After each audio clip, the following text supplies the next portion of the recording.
Joshua 14, verse 6. Then the people of Judah came to Joshua at Gilgal, which was a small city right next to Jericho.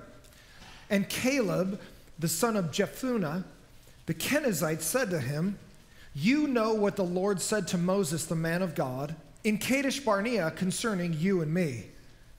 I was 40 years old when Moses, the servant of the Lord, sent me from Kadesh Barnea to spy out the land.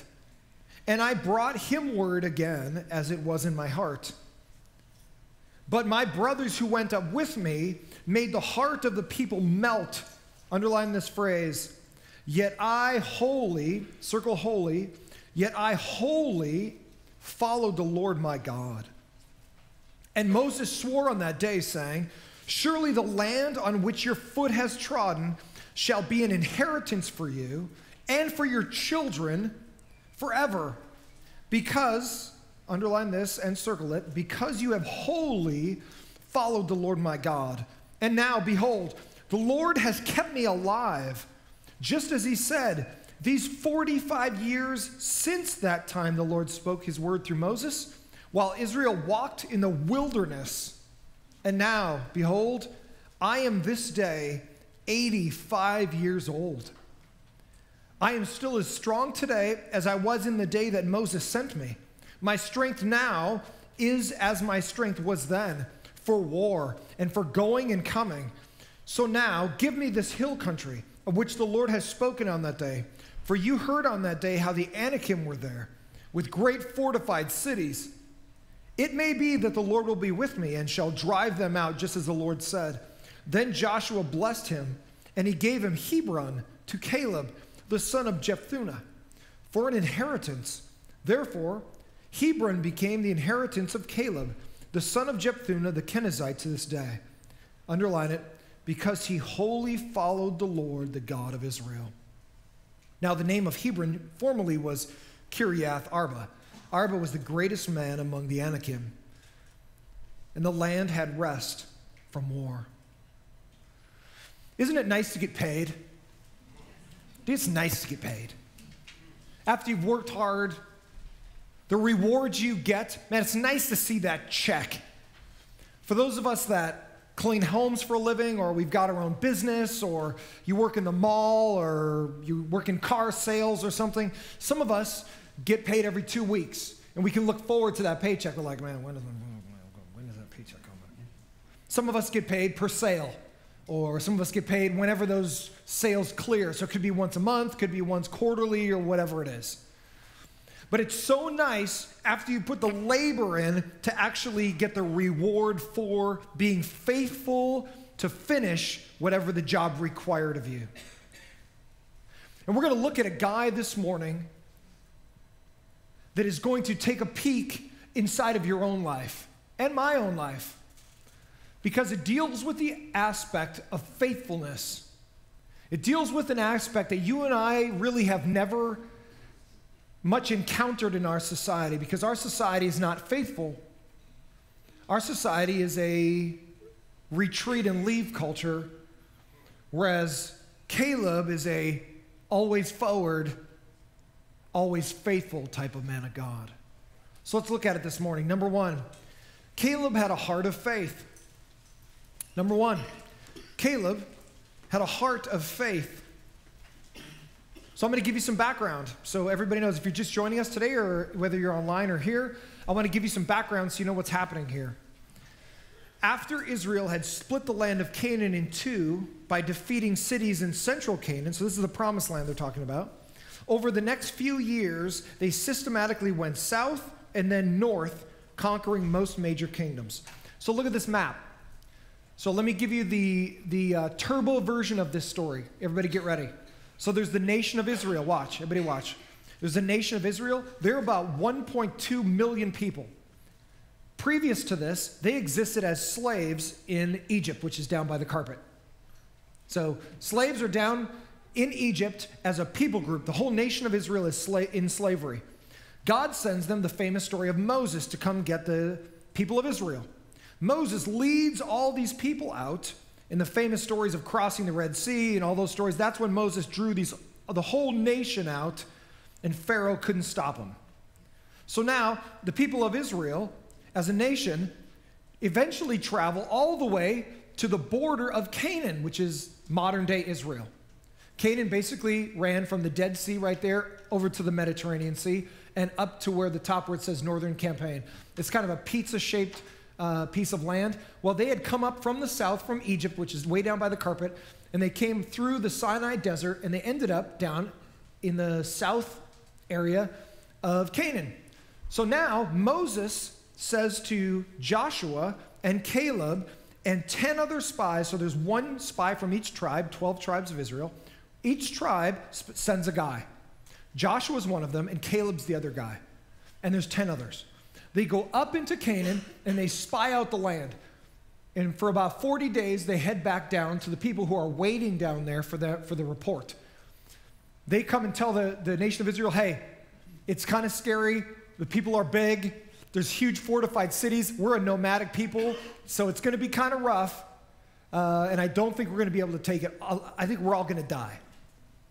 So 10 of the spies come back, totally faithless, going, there's no way we're going to take this land. 2 guys, Caleb and Joshua, which our book is named after, come to them and go, hey, whoa, whoa, whoa, time out.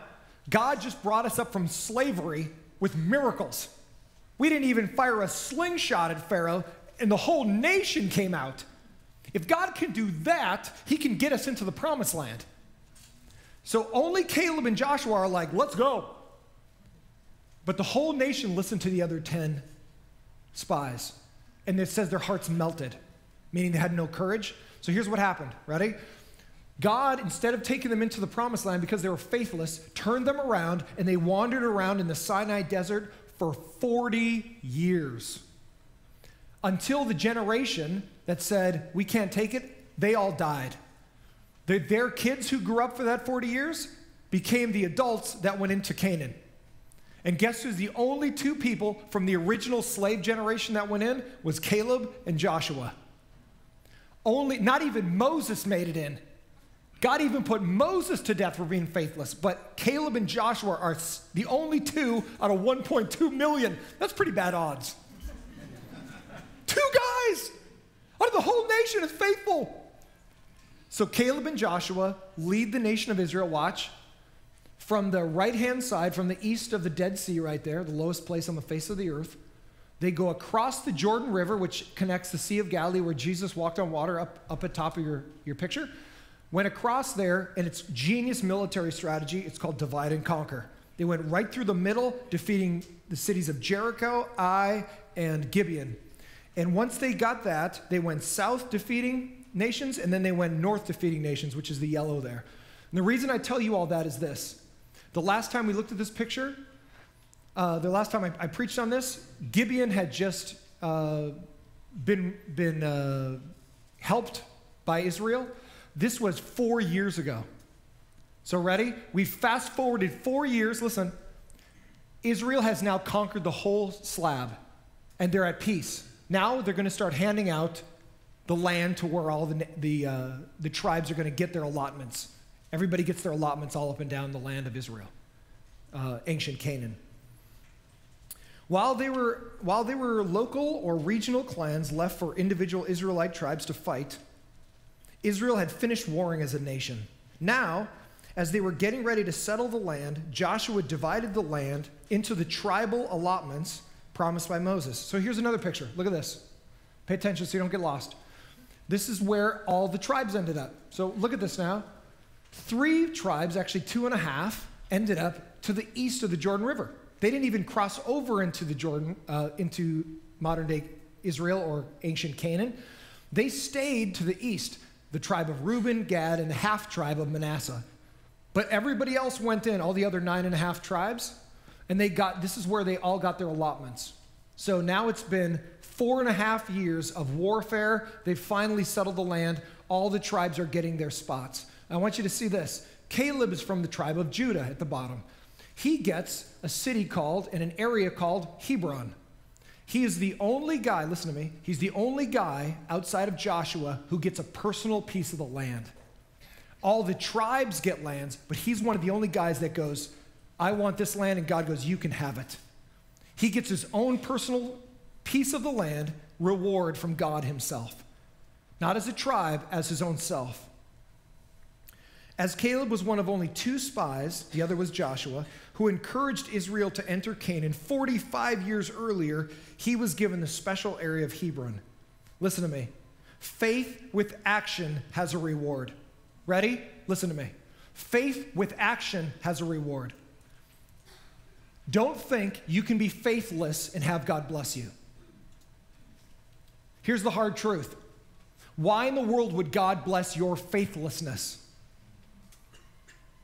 We don't even do that in our own lives. Listen, why if you're a boss or a supervisor and somebody can't make fries and they're lazy and the fries come out crooked, they even make fries bad. Why in the world as a supervisor do you take somebody who's faithless at a $10.50 an hour job and go, you're going to be my regional manager? You've been faithless making fries, but I'm going to make you regional manager at 6 figures. You don't even do that in your own life as a supervisor or a boss. If somebody's faithless with little, they'll be faithless with a lot. And so here's what God does. Listen to what I'm saying. Here's what God does. God's going to put something in your life that you can't control. God's going to put a relationship in your life you can't control. Somebody's crazy in your world. Somebody's straight crazy. God's going to give you a health issue you didn't ask for. It's not even your fault. You have a health issue that's just come up, and you go, why, God, why did you do this? God's going to put somebody in your life as a boss that you're like, I'm twice as good as her at this job. And you grind under the daily reality of being under a boss that's, ugh. Why is Gertrude over me at this job? I can do this job in my sleep better than she can at 100%. Here's the reason why. God will put things and realities in your life that you can't control to test your faithfulness. Our culture is a culture of emotion. We go to Twitter and we see what people are saying about whatever. We go to Instagram and see pictures of whatever. And we react emotionally to things we don't even know if it's true. We share things about somebody else's life or something they've shared that we don't even know if it's true. But because we go, yeah, I'm going to get them. Who are you getting? I don't know. Whoever this is in this picture is doing something bad. It could be photoshopped. We live in a culture of emotion first, truth somewhere down the line. Here's the problem with that. You know the reason you do that is because you want to have control, because you think you know exactly what's happening in this situation and you're going to make a call on it. We live in a culture of, if I don't have control, I'm out. If so, oh, you're gonna offend me? Well, then I'm out, or I'm firing you, or one of the two, or both. We live in a culture of bail, not faithful. We live in a culture of, if it's not my way, I'm hitting the highway. And I'm gonna tell you something, listen to me.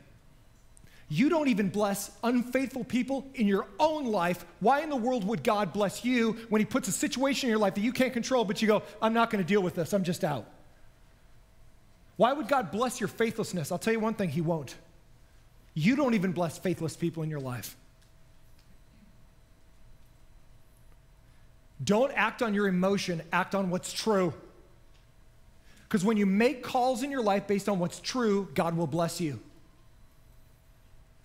You're going to want to leave your marriage, but guess what? You committed to God, you would stay in that marriage. God will bless you when you work through the difficulty in your marriage. You wanted kids, and then you got some. And you're like, why, God, did I ever pray for children? But now it's back to school, so everything's a little bit better. You can hand them off to the teacher. Bye, Johnny. Yeah. Hashtag thanks, Jesus. Right? The reality is, nope, guess what? Your sexual connection with your spouse may have participated in bringing those kids along, but life is a gift from God. Children are a gift from God, whether you wanted them or they came whoopsie or whatever, however you got them. However you got them, you got them. And now listen, it's tough to raise kids. It's tough to raise kids. You want to lose your mind. Nothing will put you to the test like raising children, because you're a sinner raising other sinners. It's like the worst of all worlds, trapped in the same roof. That's a train wreck waiting to happen, and it does. But here's my thing to you. Be a faithful parent. Be a faithful spouse. Work hard at your job. Don't give your job your least. Give your job your best. I know you hate doing the fries, and I know you wish you were the regional manager making 6 figures so your family could live better. I get it. The reason God puts you in situations that you have no control over is He's going to test you to see how you will be faithful or not. And if you're going to be faithful, God will bless you. If you're going to always bail and you go, this isn't for me, God will never bless you, because faithlessness does not get God's best. It gets God's nothing. I love this with Caleb. Caleb got God's best. Why? Because he had some glorious, glamorous life of no problems? No. We're actually going to take a look at how Caleb's life unfolded. Faith with action has a reward. Look at 2 Chronicles 16:9. You'd have to turn there, it'll be on your screen, but look at this. This is the words of God. For the eyes of the Lord run to and fro throughout the whole earth to give strong support to those whose heart is blameless toward Him. Look at this. This is a word picture. If you were standing in space and you were looking at the globe, it's like the point of view of God, where He looks at all 7-8 billion people on the globe, and it says His eye goes all over the earth looking for somebody who's faithful. And you go, how can that be? You're God. You made these people. Why wouldn't they be faithful to you? Why would God have to keep on looking to find faithful people? You want to know why? Because everybody, me and you and every other billions of people on the earth, want things our way. And when we don't get things our way, we go, I'm out. That's why God has to actually look on the globe and find somebody who's faithful. Why would God have to search? Because faithful people are rare. Listen to me. One of the ways you reflect God the most is in the faithfulness you show. Faithlessness is not godliness. Godliness directly promotes faithfulness. When people see faithfulness in you, when they know you're going through hard stuff, they know you're going through a difficult financial time, they know you're going through a hard physical time, they know you're going through a hard relational time, they know what your marriage is like, they know that your kids are tough. All of these things, other people see what's going on in your life or they hear about it, and when you're always a bailer, they go, oh, they're just like me. But man, when you stick in there and people go, dude, why are you sticking in here? Man, leave your husband. He yelled at you that one time. Man, leave your wife. Man, she keeps nagging at you about the garbage and burning the toast. Man, get out. Vegas, here we come. I'll tell you why. Because nothing reflects God better than faithfulness in difficulty. Because everybody bails. That's why God has to look hard for faithful people. But guess what? When He finds them, it says He shows Himself strong for their sake. God will never leave you or forsake you. God is faithful to those who are faithful to Him. You don't have to be perfect. You have to be faithful. And Caleb was that kind of man. Number 2, Caleb had a heart to follow. Number 1, Caleb had a heart of faith. Number 2, Caleb had a heart to follow. Having spent his first 40 years as a slave in Egypt, then as a spy who believed God's promises when others didn't, then wandered for 40 years in the desert for something that wasn't his fault, Caleb knew disappointment, difficulty, and loneliness.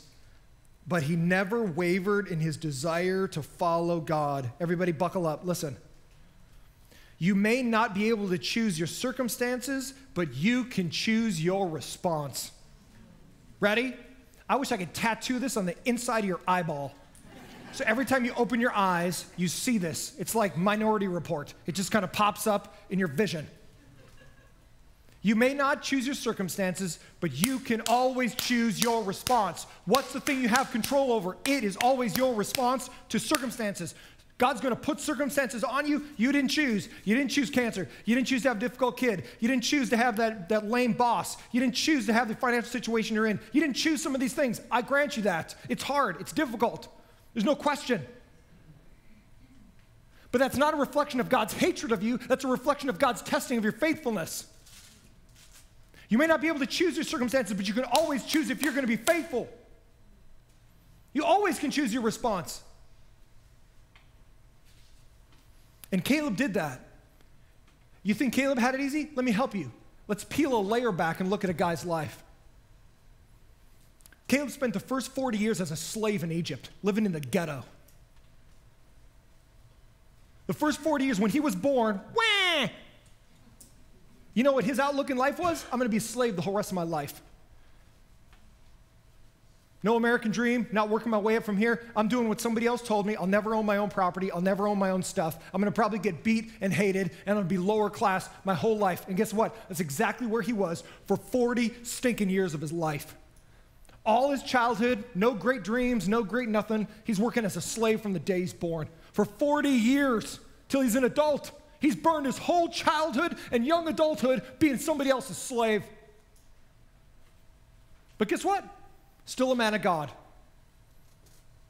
Then, you know what his reward is? His reward is, hey, you know what I need you to do? Our tribe, Judah, is going to choose you to go be our representative as a spy. Hey, let's go spy out the promised land. So guess what? God saves the whole nation through Moses. They end up at the foot of the promised land, Canaan, and he gets chosen to be one of the spies. He's like, guys, guess what? All of us are going to go to the promised land. We were slaves. God heard our cry. He pulled us out with Moses. We get to go to the promised land. The promised land. I'm going to the promised land. I'm going to get mine. I'm going to get my property. This is going to be awesome. So guess what? Caleb and 11 other spies, the other one's Joshua, who's faithful. Him, Joshua, 10 other guys go up into Canaan. And they go, whoa, there's some big boys up here. Like offensive linemen, huge. Like, wow, they grow them like that here? Like corn-fed boys from Nebraska. And big walled cities, and like, we're a nomadic tribe. How are we going to take this city? And 10 of the guys come back going, it's a train wreck. We're all going to be dead. But guess what Caleb says and Joshua says? No. We can take this. Hey, where are we going to go? Are we going to go back to slavery? No, we always go. Hey, there's no retreat with God. We always go forward. Why? Because God will give us the strength to get through difficulty. Let's go. Buckle up, let's go. I ain't going back to slavery. Let's go. And the nation goes, it's too scary. All our kids are going to die. And God goes, are you kidding me? You saw what I did? You didn't even have to swing a slingshot against Pharaoh, and I pulled you out. You think I can't take you to the promised land? He was so angry with those adults who were faithless, he let them die in the desert for 40 years. But here's a key I want you to see. You know what Caleb's reward was for being faithful for his first 40 years as a slave? He gets to walk around for 40 years with a bunch of losers. Only 2 guys were faithful, him and Joshua, and this is what they're doing for the next 40 years of their life. Stupid. Yeah, you're stupid too.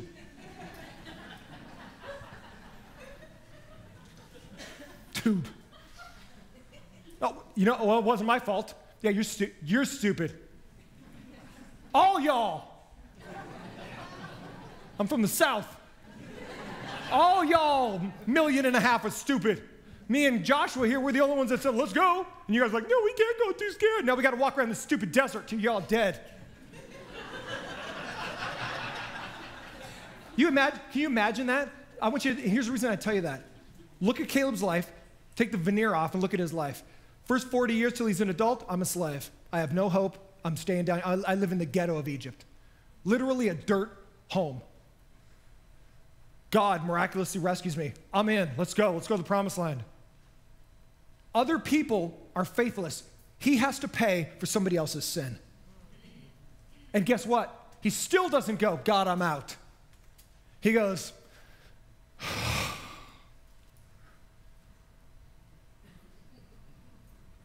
God, help.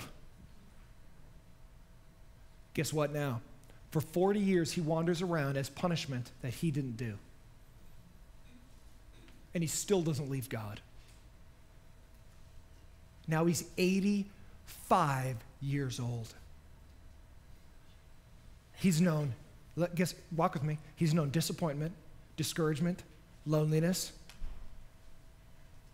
He probably had health issues, trouble raising his kids, just like you and me. But I want you to see, he spent almost his whole life either in slavery or paying for somebody else's sin, and he never was faithless to God. And here's my question to you. What's your price? What's your price when you're going to walk away from God? You know, there's a phrase in business. Every man has his price. You know what that means? That means that at some point, a man will compromise his integrity to get paid. Every man has his price. For some guys, it's $100. For some guys, it's $100 million. But the point being is that it doesn't matter if it's $100 or $100 million. And at some point, every man goes, dude, if I just look the other way or don't do that thing or whatever, I'm going to get paid. No one will ever know. It happens to judges, happens to presidents, happens to CEOs, happens to the janitor at your school. Everybody does it. Let me ask you this question. What's your price? What's a check somebody can rip you to make you go,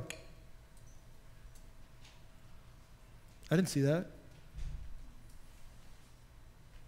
You know what? You know what the price was for Joshua? There was no price. He was one of the only guys in the Bible. Not even Moses made it into the promised land. He was the greatest leader outside of Jesus. Caleb had no price. There was no check you could rip him to make him go, I'm going to look the other way. I'm going to bail on God. Because his life was so screwed up from a circumstantial standpoint that he could have just been like, oh, forget this. Why am I even following God? It doesn't even pay off. Why be faithful if this is all I get? Because listen, reward doesn't come in the middle of the desert. It comes on the other side of the desert when you've walked with God.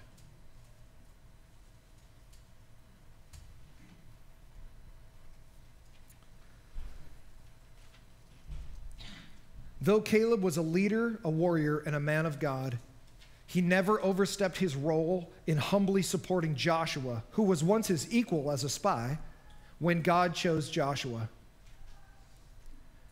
Look at Deuteronomy 1:36. It's on your screen. Deuteronomy 1:36 says this. This is God's testimony of Caleb. Imagine if God could have his testimony out of his own mouth this way about you and me. Caleb, the son of Jephunneh, he shall see the promised land, and to him and to his children I will give the land on which he has trodden, because he has what? Wholly followed the Lord. Imagine if that was God's testimony of your life. You know what? She was so fantastic. She had a tough husband. He was an alcoholic, and things got bad. She had tough kids. She had leukemia she had to work through. But she was faithful to everything she committed to. Imagine if that was God's encouragement to your life. And it was for Caleb. And the one thing I love about Caleb is that you never see him envying Joshua. Woohoo! Buckle up, ready? You never see Caleb going, why did God choose you? I was there too. Remember, it was me and you. Remember we went into the promised land?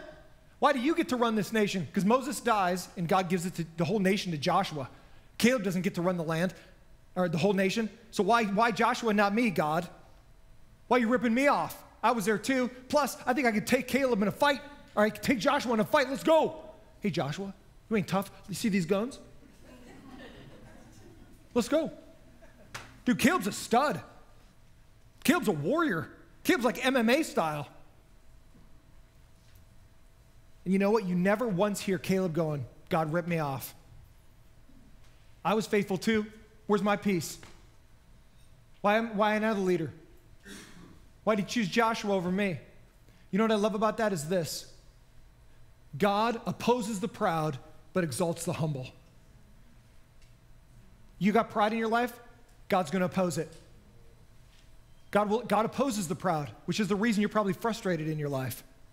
Because you're trying to get everything for yourself, make that money for yourself, make that fame for yourself, get those Twitter followers for yourself. Everything's for self, self, self, self, self. And God goes, nope. And you know what you do as a crying little baby? You go, nyeh. Probably made that sound too. What that means is God will put a stop to your pride. And it shows where your heart is based on how you respond to that, because you didn't get your way. I love that Caleb doesn't get anything for being faithful in this sense of, as far as leadership goes. But you know what he always does? He always supports Joshua. Joshua, good job. He's always faithful. He's even faithful when he doesn't get promoted. When the other guy gets promoted, he's like, what about me? And God goes, you get nothing and like it.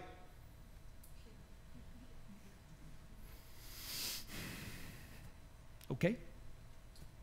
I'm good with that. We have a phrase in our culture, it's called stay in your lane. So what happens when you don't stay in your lane is you go into someone else's lane. And you either cut someone off or you go into opposing traffic. Either way, that's bad. But if you stay in your lane and you're faithful to do what your responsibilities are, it's amazing how you get to where you're going and you get there safely and you're blessed.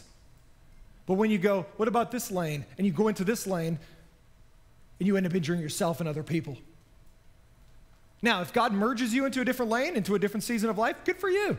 It's what happened to Joshua. He gets his own book. What about Caleb? There's no book of Caleb. Guess what? That wasn't where God wanted him. He stayed in his lane and God blessed him. God might take you somewhere else. Okay. Wherever lane God puts you in, stay in that lane too until God merges you somewhere else. But the point is, be faithful where you are and God will bless you. If you always bail, you'll never see the goodness of God.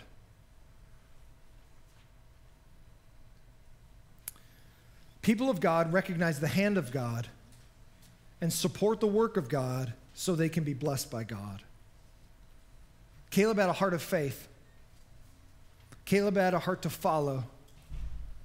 And lastly, Caleb had a heart for his family. Do we got any Marines in this service? Good, a chunk. So we've had Marines in every service, and the other two services are like, hoorah! So you guys are kind of lame. I need to hear a little more out of you. So drink a cup of coffee or something. The Marines have a phrase called Semper Fidelis, which is always faithful, always loyal, always true. Here's what that means to a Marine. It means that when your commander or a president or whoever says, go over there and do that, you don't go, I'm not going. You go, I don't see the whole picture like a general does. I don't know why the reason I'm going to fight is going to matter to the whole picture. But if I'm not faithful, other guys will die. If I'm not faithful, all the dominoes fall. If one guy's not faithful, other guys will end up not being faithful or die, and there'll be a problem all the way down the chain. And here's the point. Here's the reason you're always faithful, because you can't see the whole picture. So if you're not God, then be faithful. Be faithful. Always faithful. Semper Fi. Always faithful. Always loyal. Never leaving. Never bailing. When I get called, I go do my job. And I do my job well until I get another job. And when I go do that job, I do that well. Why? Because it glorifies God when you are faithful. And if you're faithful, God will bless you. Caleb had a billion reasons to go, I'm out. But he stuck it in there, and he was one of two people that got their own land. God is never late. God is always faithful. Caleb was 85 years old when he received the land God promised. He knew God had kept him alive, and for the sake of his faith and family, he was going to give his best with the time he had left. Everybody get ready. If you're over 40, if you're ancient, listen to what I'm saying. Okay? Old crusty people, listen to me. Which I'm raising my own hand for that. Listen to me. For the believer, there is no retirement from serving God. Get this American dream crap out of your head. If God gives you the finances to not have to go do a 9-to-5, good for you. I'm glad that you did stocks well. I'm glad that you saved well. I'm glad everything worked out for you. But here's the reality. You might retire from your 9-to-5. You never retire from God. You want to get in your Winnebago and go to Kansas? Good for you. Pick me up some fossils or whatever at the truck stop. But when you get back from your Winnebago trip to Kansas to get fossils to give your pastor, realize that the time you have left does not belong to you because all your time belongs to God. Retirement is not a reality for the Christian as far as serving God. Doesn't exist. Doesn't even exist in the Bible. Caleb goes, I'm 85 years old. I'm as strong as I was when I was 40. And he doesn't go, now I get to kick back with my Mai Tai. Hey, you want to have Mai Tai? Awesome. Invite your pastor over to the house. But there's never an excuse at any time of your life to go, I just quit. I'm just going to enjoy the last 15, 20 years of my life because it's all about me. Friend, your life has never been about you. You didn't even create yourself. God built you for this moment, and while you're alive, you serve God with everything you are until the day you're not alive. And I love that about Caleb. He doesn't go, man, I put my time in, man. I was 40 years a slave, 40 years wandering in the desert. I spent 5 years fighting for this country so I could get my own land. Boom, here, boom, shakalaka, I'm home. Nope, he goes, I'm going to fight till the day I'm dead for God. And guess what? Here's a picture of Hebron. You can go there today. And now it's massively overbuilt, as you can see. But I want you to notice something. Look in the lower part of this picture. You see this big square kind of walled area with a church-looking thing inside. You know what that's called? That's called the Tomb of the Patriarchs. You know who's buried in the caves below there? Abraham, Isaac, and Jacob are in the caves below there. It's the cave of Machpelah in Hebron. And here's one thing I want to point out to you. Only 2 guys got their own land, Joshua and Caleb. Caleb gets Hebron, which is the most special piece of land in the most special spot on the whole earth. Because Caleb's ancestors, Abraham, Isaac, and Jacob, that's where the nation of Israel comes from. Abraham was the first Jew God called to start a nation. His forefathers are buried in his plot of land. And I want to make this point to you. All those years, Caleb could have bailed. But God gives Caleb the best. Why does God give Caleb the best? Because he was the most faithful. Didn't get his own book of the Bible. Didn't get to run Israel as a leader. But guess what? God gave him the best. I want to encourage you. Faithfulness to God is the best way you can live your life. Don't think, I can live my life better without God. You absolutely cannot. It's God's mercy you even live.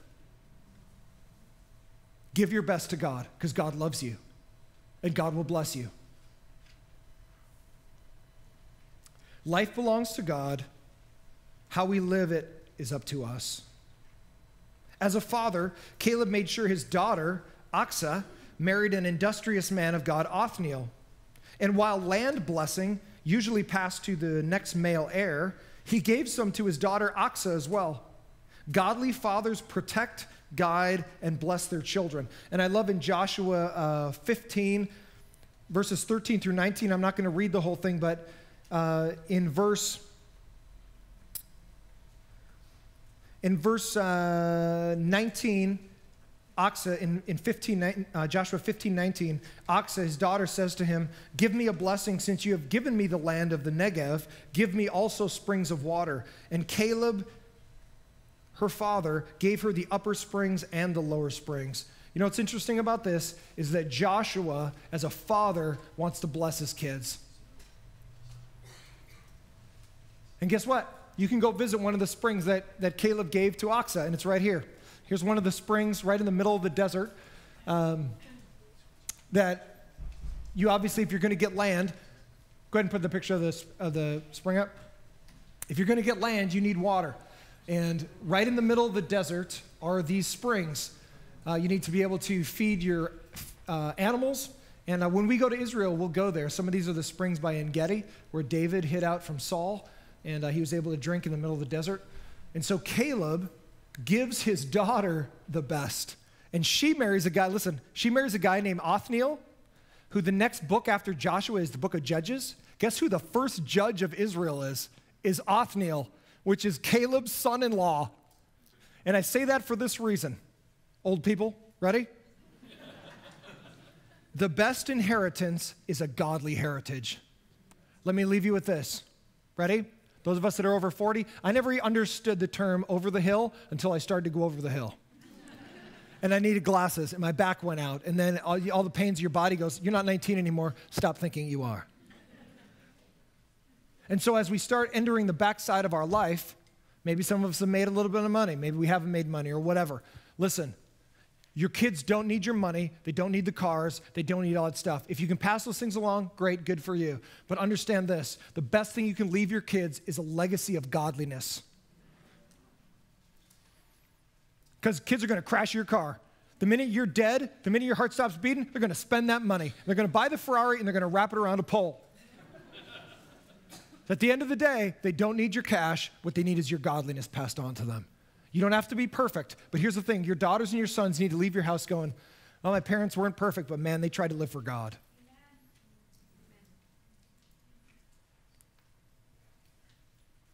And I love that Caleb does this. Caleb's not perfect. But guess what? Going from slave to paying for somebody else's sin, to going to war, to finally getting your land, and then to be able to pass that land along to your kids, who now your daughter marries a godly man who ends up becoming the first judge of Israel. That's how you want it to happen. Be faithful yourself. Your kids will see faithfulness in you. It'll encourage them to be faithful. Kids don't need your inheritance. They need your godliness. They need to see faithfulness in you. Be faithful. Don't have to be perfect. Be faithful.